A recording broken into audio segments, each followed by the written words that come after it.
Com a la seva biografia, ell va néixer a Torrent en 1963, és geògraf i historiador i ha escrit més d'una vintena de llibres. El meu i el d'Agustí, perquè és un llibre compartit amb Agustí. Gràcies en primer lloc al col·lectiu La Vall de Vernissa per haver-nos convidat esta vesprada.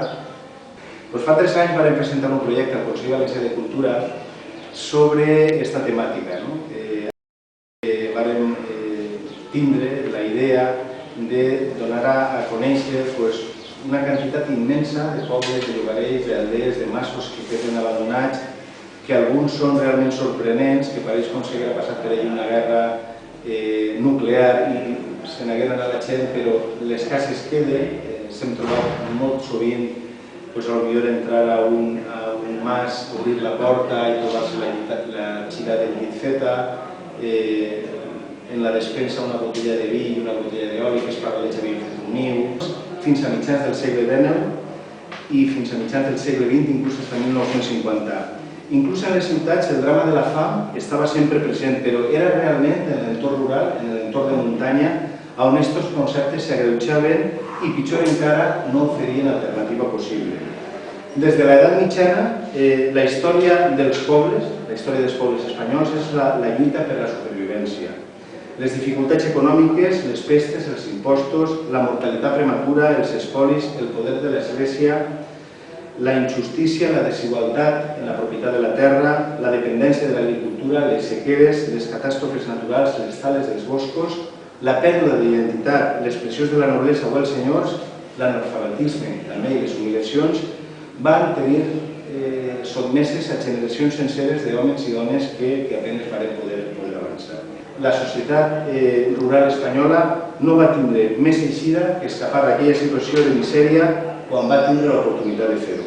I sobretot quan va tindre l'oportunitat d'emigrar cap a la costa i a les ciutats industrials, quan algú, al mas, al poble o en l'aldea, li va donar una ràdio, la pròpia mili, la pressió dels maquis o la Guàrdia Civil, o el que fou pitjor, el tancament de les escoletes rurals, aquestes que us comentava abans. Ningú, absolutament ningú, de les persones majors o dels vells que hem entrevistat, Agustí i jo, dels últims habitants dels pobles que han quedat abandonats, no ha reconegut mai, fixeu-vos el que us dic, mai ha reconegut que el temps passat fora millor o que tingueren una infància o una joventut dignes de recordar. Ser l'últim habitant d'un poble que va tindre en un moment donat més de 1.000 habitants i que siga ell el que tanca la porta i la casa comença a enfonsar-se, de de ser per a ells una situació molt trista i una sensació d'impotència i resignació que ha quedat reflectida en els seus rostres. Les històries dels pobles i les aldees de l'interior valencià han sigut verdaderes epopeies d'uns homes en pugna constant amb la misèria i el treball, cautius de la incultura i de la insubmissió. La corona o l'Estat als anys de postguerra, la Iglesia, l'Estat o la noblesa, també, com que compartien el poder, varen sometre a milers de submissos i esforçats llauradors que se deshidrataven en suor. La nostra geografia s'ha anat formant a cols d'astral i de l'adre, al pas dels quals van sucumbir boscos sencers. I la història rural és la història del drama de molts pobles en la lluita per la vida. Pedra a pedra, bancal a bancal, es van anar escalant muntanyes en verticalitat, a vegades desconcertant, per extraure de la terra el poc que ésta li era capaç de donar. D'altra banda, l'agricultura de muntanya tenia un rendiment sumament escàs, costós i estava, com tots sabeu, exposats a la climatologia i als avatats de les sequeres, les pluges intenses, etc. La pobresa de la terra i la seva ubicació marginal no podien mantenir una població que, a pesar de la seva elevada mortalitat, continuava augmentant. I la terra per herència continuava cada vegada dividint-se més i més. José Manuel ha explicat una emigració cap a Catalunya i cap a les ciutats, és a dir, s'està concentrant els xicotets nuclis en les grans ciutats i sobretot està emigrant-se fora del que és l'àmbit de la província de Castelló, les comarques de Castelló. El títol d'aquest llibre és Pobles abandonats, també hi ha una exposició que és Pobles abandonats, Pobles en la memòria, que incorpora fotografia antiga i altres continguts, i després també un blog que amplia el contingut tant del llibre com de l'exposició. I nosaltres hem definit poble com una agrupació, un conjunt de viviendes. Un municipi és la suma d'una població i un territori amb una organització administrativa, és a dir, un ajuntament que té un alcalde, un ple, uns consellers, etc. Lògicament, si no n'hi ha població, no pot existir un municipi. Bueno, nucli de població ho podem definir com un conjunt que té com a mínim 10 edificacions que formen carrers, places, etc. o un lloc en què com a mínim han arribat a viure 50 persones. Bé, ràpidament, les causes de despoblació del País Valencià. Que és l'abandonament rural, un fenomen que es produeix durant tot el segle XX i que arriba a consolidar-se definitivament ja en els anys 70.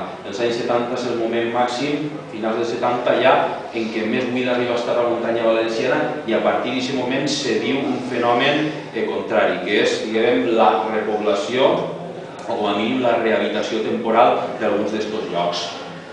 Després, la construcció d'embassaments, penseu que durant tot el segle XX, sobretot ja la segona meitat, al créixer les ciutats s'augmenta la demanda d'aigua, al créixer també les extensions dedicades a l'agricultura augmenta la demanda d'aigua i això condena la desaparició a diversos pobles en el cas valencià.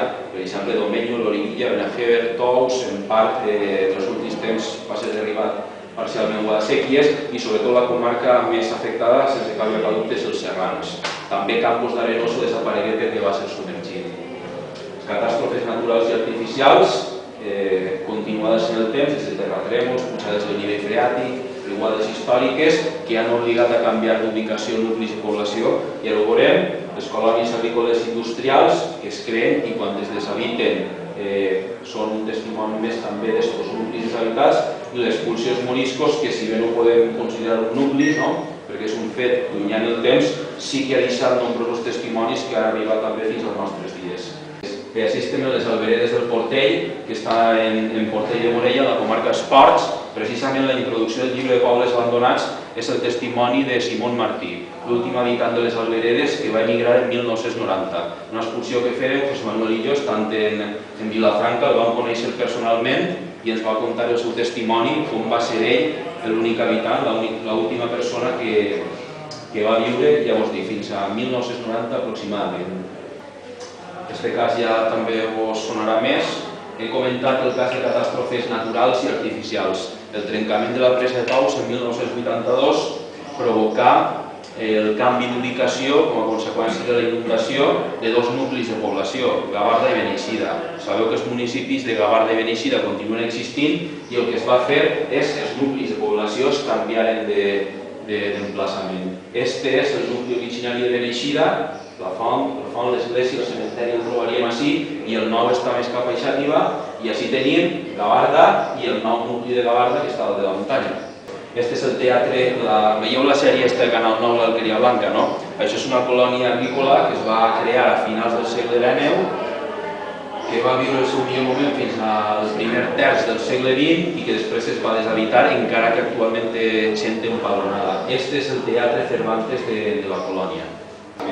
En el blog que vos he comentat, els pobles valencians abandonats, blogspot.com, el que estem fent ara mateix és replegar fotografies, documents de gent que té fotografia antiga d'estos espais i es van penjant un poc també per a difondre com eren estos espais que ara ja no existeixen. Este paisatge en els anys 50 no tenia absolutament res a veure amb el que veiem. Penseu que una de les principals conseqüències que provoca l'abandonament de la muntanya és que l'abandonament de les explotacions econòmiques és que el pi, el bosc, recupera l'espai que antigament se li havia llevat. Les fotografies que tenim de tota aquesta zona ens dibuixen un paisatge que estava encalat pràcticament fins a la part alta de les muntanyes, excepte en els penyasegats, però pràcticament tot va encalat i evidentment cultivat. És a dir, aquesta imatge que podem trobar no té res a veure amb el que era fa només 50-60 anys. Esta aldea no està en el País Valencià, és una aldea d'Arcos de les Salines, que està en Terol, és el primer poble després del País Valencià d'Alcuente i d'Aras de los Olmos, per la part de Terol, i és una aldea més que significativa que respon a aquest model d'un lloc que en els anys 60 estava habitat i que actualment podem trobar en aquest estat. L'altre dia, Agustín, perdoneu, vam trobar l'últim habitant d'esta aldea ens comentava que vivien 60